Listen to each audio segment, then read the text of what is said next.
तो दोस्तों स्वागत है आप लोग का क्यूएन विद सत्यम में। दोस्तों उत्तर प्रदेश पुलिस के लिए दोस्तों मैं हिस्ट्री लेकर आया हूं, जिसमें टॉप 100 क्वेश्चन मैं आपको कराने वाला हूं। कितने दोस्तों? टॉप 100 क्वेश्चन आपको कराने वाला हूं। आपका फिर सिर्फ एक दो दिन का समय बाकी है, तो इस मतलब वीडियो को आप लोग एक बार देख लीजिएगा, तो आपके एसटी से यहाँ से क्वेश्चन जरूर फंसने वाले हैं। क्योंकि दोस्तों इसमें मैंने आपके जो पुराने पेपर के क्वेश्चन आए उनको भी रखा है। और दोस्तों आपके पता है कि इस बार आपका टीसीएस कंपनी पेपर कराने वाला है, तो टीसीएस कंपनी कैसे क्वेश्चन पूछी थी, तो सारे क्वेश्चन मैंने आपके इसमें टीसीएस के भी रखे हैं। और दोस्तों जो एक्सपेक्टेड बन सकती तो वो भी रखे हैं। तो जो टॉप हैं 100 है, तो इसको जरूर देख लीजिएगा। चलिए दोस्तों स्टार्ट करते हैं। पेपर जाने से पहले जरूर इसको देखिएगा। तो आपका पहला क्वेश्चन है, क्या कहते हैं भक्ति आंदोलन के प्रतिपादक कौन थे? तो भक्ति आंदोलन के प्रतिपादक आपके कौन थे? दोस्तों वन लाइनर इसलिए रखा जाता है कि ताकि आपका क्वेश्चन कम समय में ज़्यादा आपके क्वेश्चन कराए जा सकें। तो देखिए भक्ति आंदोलन के प्रतिपादक आपके रामानुज आचार्य थे। कौन? रामानुज आचार्य थे। अगला क्वेश्चन है आपका, पंजाब में भक्ति आंदोलन की जनक कौन थे? तो ये आपके गुरु नानक। कौन? गुरु नानक देव थे जो पंजाब में भक्ति आंदोलन, ये काफी इंपॉर्टेंट है, सारे मोस्ट इंपॉर्टेंट है। तो ये आपके गुरु नानक देव, यहाँ से क्वेश्चन आपके पेपर में जरूर मिलेगा। कबीर के गुरु कौन थे? तो कबीर के गुरु कौन थे? आपके रामानंद थे। कौन? रामानंद थे कबीर के गुरु। अब इसके बाद है कबीर जी का जन्म कहाँ हुआ था? तो इनका लहर तारा काशी में हुआ था। कौन सा? लहर तारा काशी में हुआ था। सारे टॉपिक वाइज स्टार्टिंग से सीरीज रखे गए हैं क्वेश्चन। कबीर की मृत्यु कहाँ हुई थी? तो कबीरदास की मृत्यु आपकी हुई थी मगहर संत कबीर नगर, जो उत्तर प्रदेश में पड़ता है। ये इंपॉर्टेंट है क्वेश्चन। चलिए अगला देखते हैं। महाराष्ट्र में भक्ति संप्रदाय किसकी शिक्षाओं द्वारा फैला? तो महाराष्ट्र में जो भक्ति संप्रदाय है ये आपका संत ज्ञानेश्वर द्वारा, किसके दोस्तों? संत ज्ञानेश्वर दास द्वारा ये आपका संप्रदाय फैला है। चलिए अगला देखते हैं। भक्ति आंदोलन को दक्षिणी भारत से लाकर उत्तर भारत तक प्रचारित करने वाला कौन थे? तो ये आपके रामानंद थे। कौन दोस्तों? रामानंद थे जो कबीरदास जी के गुरु थे। ये भी आपको याद रखना है। वह शासक जिसे एक सच्चे जैन मुनि की तरह उपवास के द्वारा शरीर त्याग दिया, वो कौन था? तो दोस्तों सच्चे जैन मुनि, यहाँ पर देखिए आपसे पूछ सकता है। तो चंद्रगुप्त किस धर्म से उपासक थे? तो ये आपके जैन धर्म थे। किंतु जैन धर्म के, तो इन्होंने जो है उपवास के द्वारा शरीर त्याग दिया था। जैन मुनि जो है ये आपके चंद्रगुप्त मौर्य थे। चलिए अगला क्वेश्चन है, चैतन्य महाप्रभु किस संप्रदाय से जुड़े थे? तो गौड़ी। कौन से दोस्तों? गौड़ी संप्रदाय से जुड़े थे चैतन्य महाप्रभु। अगला देखते हैं। पुष्टि मार्ग के दर्शन की स्थापना किसने करी थी? तो ये वल्लभाचार्य थे। कौन? वल्लभाचार्य थे जिन्होंने पुष्टि मार्ग की दर्शन की स्थापना करी थी। इसकी पीडीएफ चाहिए तो आप टेलीग्राम ज्वाइन कर सकते हैं। टेलीग्राम की लिंक डिस्क्रिप्शन में दी हुई है, वहां से ज्वाइन कर सकते हैं। किस संत ने ईश्वर को अपने पास अनुभव के लिए कीर्तन को अपना माध्यम बनाया? तो चैतन्य महाप्रभु थे जिसने कीर्तन को अपना माध्यम बनाया था ईश्वर को अनुभव करने के लिए। अद्वैतवाद के सिद्धांत का प्रतिपादन किसने दिया था? तो ये आपके शंकराचार्य थे। कौन? शंकराचार्य थे। अगला क्वेश्चन है, भक्ति आंदोलन के दौरान असम में भक्ति आंदोलन को किसने चलाया? तो ये शंकर देव। कौन? शंकर देव थे। अगला क्वेश्चन है, गुरु नानक का धर्मोपदेश क्या था? तो धर्मोपदेश क्या था? मानव बंधुत्व। क्या दोस्तों? मानव बंधुत्वता था। चलिए अगला क्वेश्चन है। अगला क्वेश्चन है, किस भाषा को लोकप्रिय बनाने के लिए चंडी दास ने योगदान दिया? तो बंगाली भाषा। कौन सी दोस्तों? बंगाली भाषा को लोकप्रिय बनाने के लिए जो चंडी दास थे, तो इन्होंने योगदान दिया था। आपसे क्वेश्चन बन सकता है, चंडी दास जी ने जो है किस भाषा के लिए योगदान दिया था? तो ये बंगाली भाषा थे। ये आपसे क्वेश्चन है। रामानुज के अनुयायी को क्या कहा जाता है? तो वैष्णव। क्या दोस्तों? रामानुज के अनुयायी थे, उन्हें वैष्णव कहा जाता था। ये भी इंपॉर्टेंट क्वेश्चन। अगला देखते हैं, बीजक के रचयिता, तो ये आपके कबीरदास। कौन? बीजक के रचयिता आपके कबीरदास थे। ये आपसे काफी क्वेश्चन बन चुका है कई बार। महात्मा बुद्ध व मीराबाई के जीवन दर्शन में कौन सी मुख्य विशेषता समान थी? तो संसार का दुखपूर्ण होना है। क्या दोस्तों? मुख्य विशेषता थी जो संसार का दुखपूर्ण होना। ये दोनों दोस्तों विशेषताएं थी मीराबाई और महात्मा बुद्ध। ये था। अगला देखते, प्रसिद्ध भक्ति रस कवित्री। ये देखिए यहाँ पर कवित्री इस तरह से लिखा जाता है, तो ये भी क्वेश्चन आपसे बन सकता है। कवित्री कई बार आपसे पूछा जा चुका है, तो कवित्री इस तरह से लिखा जाता है। मीराबाई किसकी पत्नी थी? प्रसिद्ध कवित्री मीराबाई किसकी पत्नी थी? राजकुमार भोजराज की। किसने? तो राजकुमार भोजराज की पत्नी थी कवित्री मीराबाई। अगला देखते हैं, यदि संस्कृत भाषा है तो क्या मेरी मातृभाषा दस्यु भाषा है? यह किसका कथन है? यहाँ पर पूछा गया है, यदि संस्कृत मातृभाषा है तो क्या मेरी मातृभाषा दस्यु भाषा है? ये किसका? ये एकनाथ जी का कथन है। अगला देखते हैं, भक्त तुकाराम किस मुगल सम्राट के समकालीन थे? तो ये आपके भक्त तुकाराम जहांगीर। किसके दोस्तों? जहांगीर के समकालीन थे। टीसीएस इसी प्रकार से आपके क्वेश्चन पूछेगा, ये याद रखना आपको। किस संत ने अपने भक्ति संदेशों के प्रचार के लिए हिंदी का प्रयोग किया था? तो ये रामानंद। कौन दोस्तों? रामानंद थे जिन्होंने हिंदी के लिए भक्ति संदेशों के लिए प्रचार का प्रयोग किया था। अगला देखते हैं, शिवाजी के आध्यात्मिक गुरु कौन थे? तो शिवाजी के आध्यात्मिक गुरु रामदास। कौन? रामदास थे। कौन? रामदास। दास बोध के रचयिता, ये आपके रामदास थे। कौन? रामदास थे, दास बोध के रचयिता। इसके बाद गुरु नानक जी का जन्म कहाँ हुआ था? तो कब हुआ था? 1469 थे। कब हुआ था? सिखों के प्रथम गुरु गुरु नानक देव का जन्म आपका हुआ था 1469 में। गुरु नानक का जन्म कहाँ हुआ था? तो ये तलवंडी में हुआ था। सिख धर्म का संस्थापक किस गुरु को माना जाता है? तो गुरु नानक जी को माना जाता है। सारे क्वेश्चन आपके आए हुए हैं। अगला क्वेश्चन देखते हैं, अमृत शहर का निर्माण किसने कराया था? तो ये गुरु रामदास थे। कौन दोस्तों? गुरु रामदास थे जिन्होंने अमृत शहर का निर्माण करवाया था। अगला देखते हैं, किस धर्म गुरु को इस्लाम नाम अपनाने के कारण अपना शीश कटवाना पड़ा? तो ये देखिए, गुरु तेग बहादुर थे जिन्होंने इस्लाम को ना माना था तो इनका शीश काट दिया गया था। अगला क्वेश्चन, महात्मा गांधी के प्रिय भजन जो पीर पराई के जाने के रचयिता कौन है? तो नरसिंह मेहता है। कौन? नरसिंह मेहता है। महात्मा गांधी का जो प्रिय भजन है तो इनके रचयिता कौन है? नरसिंह मेहता। नरसिंह मेहता कहाँ के प्रमुख संत थे? तो ये आपकी गुजरात के थे। कहाँ से? गुजरात थे। अगला क्वेश्चन है, असम का चैतन्य किसे कहा जाता है? तो ये शंकर देव को असम का चैतन्य कहा जाता है। अगला क्वेश्चन है, मुगल शासक मोहम्मद शाह किस संप्रदाय का अनुयायी था? तो मुगल शासक जो मोहम्मद शाह ये था जो आपका शिव नारायण, किसका? शिव नारायण का अनुयायी था। अगला क्वेश्चन है, गुरु नानक का जन्मस्थली तलवंडी नामक स्थान अब किस नाम से विख्यात है? जो तलवंडी में गुरु नानक जी का जन्म हुआ था तो ये ननकाना साहिब के नाम से विख्यात है। किसका? ननकाना साहिब से। अगला क्वेश्चन है, रामचरितमानस नामक ग्रंथ की रचना किसने की? तो तुलसीदास ने। किसने दोस्तों? तुलसीदास ने करी रामचरितमानस ग्रंथ की रचना। अगला देखते हैं, तुलसीदास जी का जन्म कहाँ हुआ था? तो बांदा जिले के राजापुर गांव में हुआ था। कहाँ पर? बांदा जिले के राजापुर गांव में। अगला देखते हैं, रायदासी संप्रदाय की स्थापना किसने करी? तो ये रैदास जी ने। किसने दोस्तों? रैदास जी ने रायदासी की स्थापना करी थी, रैदास जी ने। अगला देखते हैं, रैदास किसके शिष्य थे? तो रामानंद। किसके? रामानंद जी के शिष्य थे।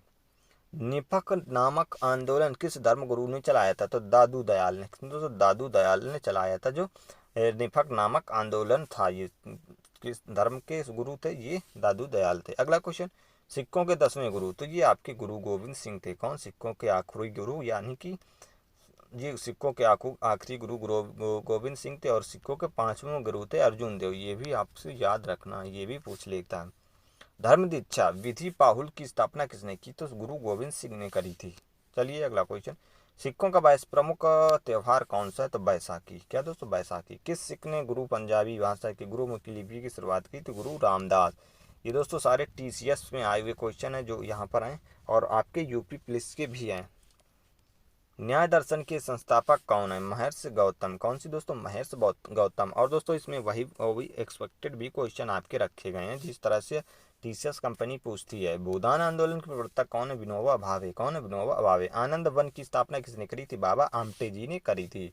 अगला क्वेश्चन है, नालंदा विश्वविद्यालय की स्थापना किसने की? तो नालंदा विश्वविद्यालय की स्थापना जो है कुमार गुप्त ने। किसने दोस्तों? कुमार गुप्त ने करी थी नालंदा विश्वविद्यालय की स्थापना। हर्षवर्धन के शासनकाल के प्रमुख विद्वान कौन थे? तो राजकवि भाड़ और दिवाकर मयूर। कौन थे? राजकवि भाड़ और दिवाकर मयूर थे। हर्षवर्धन के शासनकाल का चीनी यात्री जो है भारत आया। कौन आया था? वेनसान आया था। वेनसान आया था जो भारत आया था हर्षवर्धन के शासनकाल में। ये भी आपको याद रखना है। अगला देखते हैं, हर्षचरित नामक पुस्तक की रचना किसने करी थी? बाण भट्ट। किसने दोस्तों? बाण भट्ट ने करी थी हर्षचरित नामक की रचना। इस पुस्तक को याद करने की ट्रिक देखिए, चरित्र कैसा, हर्ष का चरित्र कैसा? एकदम भट्ट जैसा है। कैसा दोस्तों? भट्ट है। हर्ष का चरित्र एकदम भट्ट बेकार जैसा है। नसरुद्दीन शाह महमूद ने बलवन को कौन सी उपाधि प्रदान की थी? उल्गू खां। कौन सी? उल्गू खां उपाधि प्रदान की थी नसरुद्दीन शाह ने बलवन को। अगला देखते हैं, भारत का कौन सा शासक था जिसने बगदाद के खलीफा से सुल्तान पद की वैधानिक स्वीकृति प्राप्त की थी? इल्तुतमिश। कहाँ से दोस्तों? भारत का वह शासक कौन था जिसने बगदाद के खलीफा सुल्तान पद की वैधानिक स्वीकृति प्राप्त की? तो ये आपको इल्तुतमिश था। इल्तुतमिश की पुत्री कौन सी दोस्तों? रजिया सुल्तान। तो ये भी आपको रजिया सुल्तान जो एकमात्र महिला मुस्लिम शासक थी, ये भी आपको याद रखना है। दक्षिण भारत के प्रमुख राजवंश कौन थे? तो ये आपका चालुक्य वंश, चोल वंश, राष्ट्रकूट वंश, पल्लव वंश, ये आपके सारे दक्षिण भारत के राजवंश थे। तो ये हमको एक ही में रख दिया, आपको याद करना है। 4 वंश जो थे ये दक्षिण भारत के। कश्मीरी कवि विल्हड़ किसके दरबार में थे? तो विक्रमादित्य षष्ठ के। किसके? तो विक्रमादित्य षष्ठ के दरबार में कवि थे। वातापी जो था, वातापी के चालुक्य वंश का सर्वाधिक शक्तिशाली शासक, तो ये पुलकेशिन द्वितीय था। कौन सा? पुलकेशिन द्वितीय था, जो चालुक्य वातापी चालुक्य वंश का सर्वाधिक शक्तिशाली था। ये आपके दक्षिण भारत का वंश था। अगला देखते हैं, पुलकेशिन द्वितीय किस सम्राट का समकालीन था? ये हर्षवर्धन का। किसका? हर्षवर्धन का था। अगला देखते हैं, नटराज की प्रसिद्ध कांस्य की मूर्तियां कला का उदाहरण है, तो किसका? चोल कला का। जो नटराज की प्रसिद्ध मूर्तियां ये चोल कला की हैं। कौन सी? चोल कला है जो आपका उदाहरण है। अगला देखते हैं, प्रतिहार वंश का सर्वाधिक शक्तिशाली एवं प्रतापी सम्राट कौन है? मिहिर भोज। कौन? मिहिर भोज। यहाँ पर देखिए प्रतिहार वंश का बात करी गई है। कौन सा वंश? प्रतिहार वंश। तो इसका सम्राट जो था मिहिर भोज था। अगला देखते हैं, गढ़वाल वंश का अंतिम शक्तिशाली शासक था। कौन? ये जयचंद्र था। गढ़वाल वंश का अंतिम शक्तिशाली शासक ये जयचंद्र था।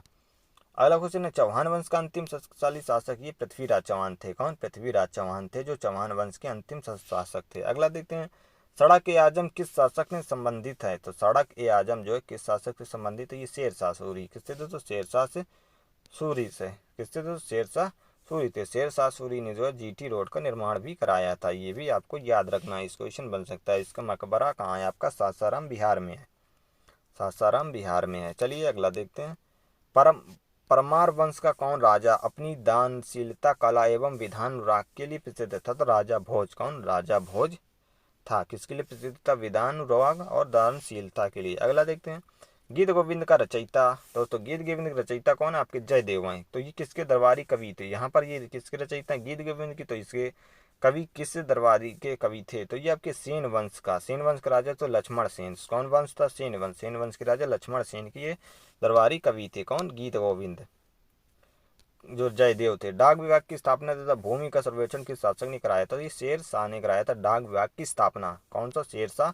और भूमि का सर्वेक्षण किसने कराया था? ये शेर शाह ने कराया था। अगला देखते हैं, किसने अपनी विजयों के उपलक्ष्य में विजय स्तंभ का निर्माण कराया? तो राणा कुंभा ने। राणा कुंभा ने जो अपनी विजय के स्तंभ उपलक्ष्य में विजय स्तंभ का निर्माण कराया था। राणा कुंभा ने। महमूद गजनवी ने भारत पर कितनी बार आक्रमण किया? तो 17 बार किया था। कितने? तो 17 बार जो है महमूद गजनवी ने किया था। अगला क्वेश्चन है, महमूद गजनवी ने भारत पर पहला आक्रमण कब किया था? सन 1000 ईस्वी में किया था, सोमनाथ मंदिर पर। ये भी याद रखना है।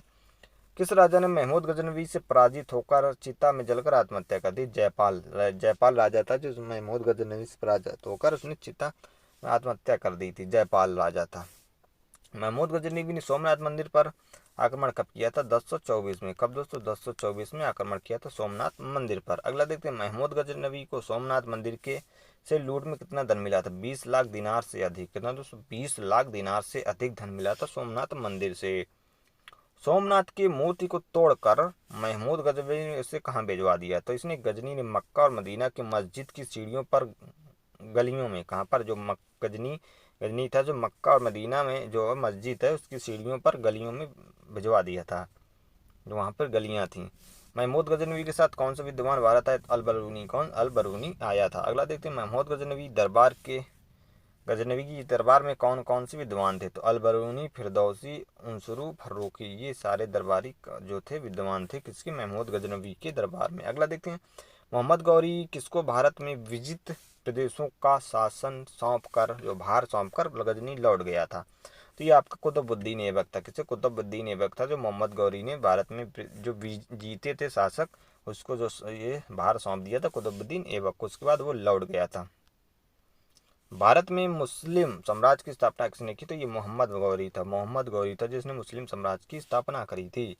कुतुबुद्दीन ऐबक ने हिंदू मंदिरों को तोड़कर उनकी सामग्री से किन किन मस्जिदों का निर्माण करवाया था? देखिए, कुतुबुद्दीन ने हिंदू मंदिरों को तोड़ा और उससे जो दिल्ली में कुतुब कौन का कुबत अल इस्लाम तथा अजमेर में 2.5 दिन का झोपड़ा करवाया था। देखिए, 2.5 दिन का झोपड़ा कुतुबुद्दीन ऐबक ने बनवाया था। ये भी आपको याद रखना है, 2.5 दिन का झोपड़ा किसने बनवाया था? कुतुबुद्दीन ऐबक ने, हिंदू मंदिरों को तोड़कर। लाख बख्श के नाम से कौन प्रसिद्ध थे? कुतुबुद्दीन ऐबक है। कौन दोस्तों? लाख बख्श के नाम से कुतुबुद्दीन ऐबक है। कुतुब मीनार को किसने पूरा करवाया? तो ये आपका इल्तुतमिश ने जो इसको पूरा करवाया था, लेकिन इसको बनवाया किसने था? ये आपका कुतुबुद्दीन ऐबक ने बनवाया था। अगला क्वेश्चन देखते हैं, एकता प्रणाली को किसने चलाई? एकता प्रणाली जो है इल्तुतमिश ने चलाई। ई से एकता, ई से इल्तुतमिश, याद रखना है। किसने चलाई? एकता प्रणाली जो इल्तुतमिश ने चलवाई थी। पोलो खेलते समय किस बादशाह की मृत्यु हुई? तो कुतुबुद्दीन ऐबक की। पोलो खेलते समय ये घोड़े से गिर गया और इसकी जो मृत्यु हो गई थी, कुतुबुद्दीन ऐबक की। दिल्ली सल्तनत की प्रथम महिला कौन थी? तो ये रजिया सुल्तान थी। कौन? रजिया सुल्तान थी जो प्रथम महिला सुल्तान, यानी रजिया बेगम थी। तुर्काने चौहालगामी चालीसा तुर्की गुलामों के संगठन की स्थापना किसने करी थी? कौन सी? दोस्तों चौहालगानी जो था 40 तुर्की, तो ये इल्तुतमिश ने करी थी। दीवाने रियासत की स्थापना किसने करी? तो अलाउद्दीन खिलजी। दीवाने रियासत की स्थापना जो अलाउद्दीन खिलजी ने करी थी। इसके बाद कौन सा सुल्तान उलेमा की इच्छाओं पर पालन नहीं करता था? तो ये उलेमा की इच्छाओं का पालन जो है अलाउद्दीन खिलजी नहीं करता था। आपको खिलजी के बारे में पता होगा, ये नहीं करता था। इसके बाद सांकेतिक मुद्रा को किसने जारी किया था? सांकेतिक मुद्रा जो कि ये जो मोहम्मद बिन तुगलक ने, जिसमें सांकेतिक निशान बने होंगे, तो ये सांकेतिक मुद्रा थी, तो ये मोहम्मद बिन तुगलक ने किया था। किसे पागल बादशाह के नाम से जाना जाता था? तो ये आपको मोहम्मद बिन तुगलक था, इसे पागल बादशाह के नाम से जाना जाता था, मोहम्मद बिन तुगलक। किसने नहरों का निर्माण करवाया? तो फिरोज शाह तुगलक। किसने? फिरोज शाह तुगलक ने करवाया था। चौसा का युद्ध कब और किसके बीच हुआ? तो शेर खां और हुमायूं के बीच। किसके? शेर शाह और हुमायूं के बीच में हुआ था। हुमायूंनामा पुस्तक की रचना किसने की? तो गुलबदन बेगम। हुमायूं नामी पुस्तक की किसने रचना करी? तो गुलबदन बेगम ने करी थी। अगला क्वेश्चन, धार्मिक वाद विवाद एवं सत्य की खोज ये तो अकबर ने किसकी स्थापना की थी?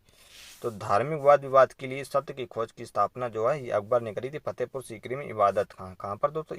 इबादत खां करी थी। यहाँ पर जो है धार्मिक वाद विवाद हुआ करते थे। अगला देखते हैं 1851 में अकबर ने किस धर्म का प्रतिपादन किया? तो दीन इलाही धर्म। कौन सा दोस्तों? दीन इलाही धर्म जो है अकबर ने किया था 1581 में। ये गद्दी पर कब बैठा था? 1556 में। अगला देखते हैं अकबर के दरबार में नवरत्न। देखिए नवरत्न ही काफ़ी इंपॉर्टेंट है। तो नवरत्न कौन कौन से? तो ये मुल्ला दो प्याजा, हकीम उमाम, अब्दुल रहीम खान खाना या अब्दुल फजल तानसेन, राजा मान सिंह, राजा तोडरमल और फैजी और बीरबल। बीरबल जो थे आपके ये एक हिंदू थे। कौन दोस्तों? ये एक हिंदू थे, जो इनका नाम असली नाम था ये महेश दास था। ये भी आपको याद रखना, महेश दास था। चलिए अगला देखते हैं जहांगीर का न्याय से संबंधित क्या था? तो ये न्याय की जंजीर। क्या दोस्तों? जहांगीर का न्याय से संबंधित क्या विख्यात हो? तो न्याय की जंजीर है जो जहांगीर ने लगवाई थी, न्याय की जंजीर। ये आपसे पूछ सकता है न्याय की जंजीर किसने लगवाई? तो ये जहांगीर ने लगवाई थी। नूरजहां मेहरुनिसा ने से किसने शादी की? तो ये जहांगीर था, मेहरुनिसा की पत्नी जहांगीर थी। तो ये किसने? जहांगीर थी। अगला क्वेश्चन है गुलाब की इत्र का आविष्कार किसने किया था? नूरजहां बेगम। कौन दोस्तों? नूरजहां बेगम ने किया था, जो ये आपकी मेहरुनिसा की मम्मी थी। कितनी दोस्तों? मेहरुनिसा की मम्मी थी, इन्होंने किया था, यानी कि इसका इत्र का। और ये जहांगीर के शासन काल में कौन कौन से ब्रिटिश व्यापारी मुगल दरबार में आए थे? तो ये कप्तान हाकिंस पाल केनिंग और सर टॉमस रो, ये दोनों आए थे। ये आपसे कई बार पूछा चुका है टॉमस रो वाला, लेकिन इस बार हो सकता है कप्तान हाकिंस पाल केनिंग भी पूछ सके। किसके दरबार में आया था? जहांगीर के दरबार में, तो याद रखना है। शालीमार बाग कश्मीर किसने लगवाया था? तो शालीमार कश्मीर बाग जो जहांगीर ने लगवाया था। अगला क्वेश्चन है सिख धर्म के किस गुरु को जहांगीर ने हत्या करवा दी? तो ये गुरु अर्जुन देव सिखों के 5वें गुरु थे, जिन्होंने जहांगीर ने इनकी हत्या करवा दी थी। इनकी क्या नाम? अर्जुन देव की, जहांगीर ने। अगला देखते हैं किस मुगल शासन काल में चित्रकला और अपनी चरम सीमा पर पहुंच गई? तो ये आपका जहांगीर काल था। जहांगीर चित्रकला का स्वर्ण युग काल किसे कहते हैं? जहांगीर के काल को कहते हैं। स्थापत्य कला आपका कौन सा है? शाहजहां का है। अगला देखते हैं एतमा दुदौला का मकबरा किसने बनवाया? तो नूरजहां ने। किसने दोस्तों? नूरजहां ने जो है ये बनवाया था एतमा दुदौला का मकबरा। तो दोस्तों ये हिस्ट्री के टॉप 100 क्वेश्चन आपके समाप्त होते हैं। इसकी पीडीएफ आपको टेलीग्राम पर मिल जाएगी, वहाँ पर ज्वाइन कर लीजिएगा। तो टॉप 100 है, इसको ज़रूर एक बार पेपर जाने से पहले एक बार दोबारा भी देख सकते हैं अगर आपने देख लिया वीडियो को। तो चलिए दोस्तों, वीडियो पसंद आए तो अपने दोस्तों के साथ जरूर इस वीडियो को शेयर करें, ताकि आप हिस्ट्री से आपका कोई भी क्वेश्चन ना छूटे। मिलते हैं नेक्स्ट वीडियो में। जय हिंद, वंदे मातरम।